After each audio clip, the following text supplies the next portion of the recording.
नमस्ते, आपके साथ मैं हूं जयप्रकाश शर्मा। स्पेशल रिपोर्ट लेकर हाजिर हो चुका हूं। पहले हम बात करेंगे योगी का प्रण, घुसपैठ का रण। यूपी में छिपकर रह रहे बांग्लादेशी और रोहिंग्या घुसपैठियों को जैसे अब शामर्थी आ गई है यूपी के अंदर। सीएम योगी के दिए निर्देश के बाद यूपी के चप्पे चप्पे पर कोने कोने में बांग्लादेशियों के खिलाफ अभियान चलाया जा रहा है। नगर निगम और पुलिस प्रशासन ही नहीं, इसमें यूपी एटीएस की भी एंट्री हो गई है, क्योंकि कागज मांगते ही नगर निगम के कई कर्मी गायब हो गए। देखिए स्पेशल रिपोर्ट।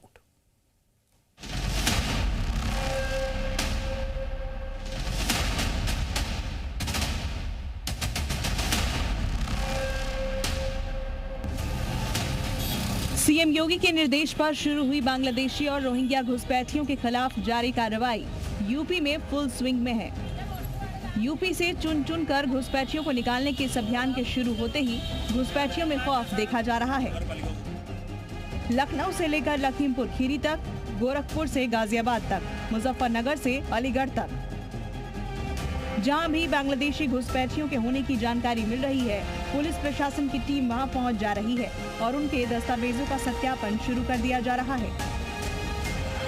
मामला संदिग्ध लगते ही डिटेंशन सेंटर भेजने की कवायद शुरू कर दी जा रही है, जिन्हें प्रदेश के सभी मंडलों में तैयार किया गया है। इस मामले में अब यूपी एटीएस की भी एंट्री हो गई है। एटीएस ने प्रदेश के नगर निगमों में उनके यहाँ काम कर रहे सफाई कर्मियों का ब्यौरा मांगा है।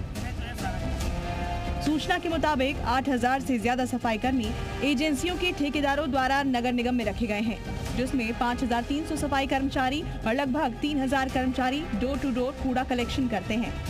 जब कर्मियों से एनआरसी का फॉर्म मांगा गया तो 150 से ज्यादा कर्मचारी दूसरे दिन से नौकरी ही छोड़कर चले गए। ऐसे में यूपी एटीएस और पुलिस को इन पर और भी ज्यादा संदेह हो रहा है। उत्तर प्रदेश में अवैध रूप से रह रहे रोहिंग्या और बांग्लादेशियों की धरपकड़ के लिए सीएम योगी आदित्यनाथ के सख्त निर्देश के बाद अब यूपी एटीएस भी हरकत में आ गई है। एटीएस ने लखनऊ नगर निगम समेत अन्य नगर निगमों से उनके यहां पर सफाई कर्मचारियों का ब्यौरा मांगा है। आप देख सकते हैं ये जो झुग्गी झोपड़ियां इस वक्त लखनऊ के कई इलाकों में बड़ी संख्या में मौजूद हैं, जिसमें हजारों की संख्या में रोहिंग्या और बांग्लादेशी इसी तरीके से वास करते हैं। और क्योंकि लखनऊ के मेयर ने इस मुहिम को छेड़ा था और जगह जगह पर झुग्गियों के बीच में जाकर उनसे ये कहा था कि अगर आपके पास एनआरसी का फॉर्म नहीं है, आपके पास दस्तावेज नहीं है, तो आपको अल्टीमेटम दिया जाता है और आप इस शहर को छोड़कर चले जाएंगे। इससे पहले लखनऊ में कई इलाकों में झुग्गी झोपड़ियों में रह रहे बांग्लादेशियों को शहर छोड़ने का अल्टीमेटम दिया गया था।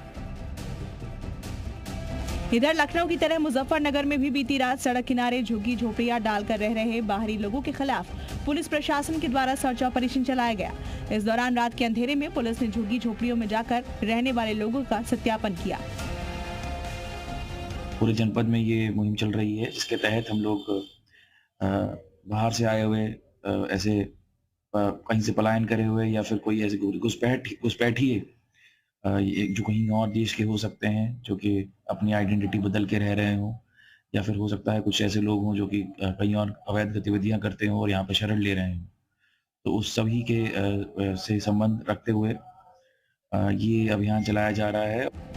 पुलिस ने सभी के आधार कार्ड, दूसरे दस्तावेज खंगाले। पुलिस प्रशासन ने घुसपैठियों को साफ चेतावनी दे दी है कि अगर कागज नहीं है तो यूपी छोड़ दें, वरना डिटेंशन सेंटर के लिए तैयार रहें। ब्यूरो रिपोर्ट, जी मीडिया।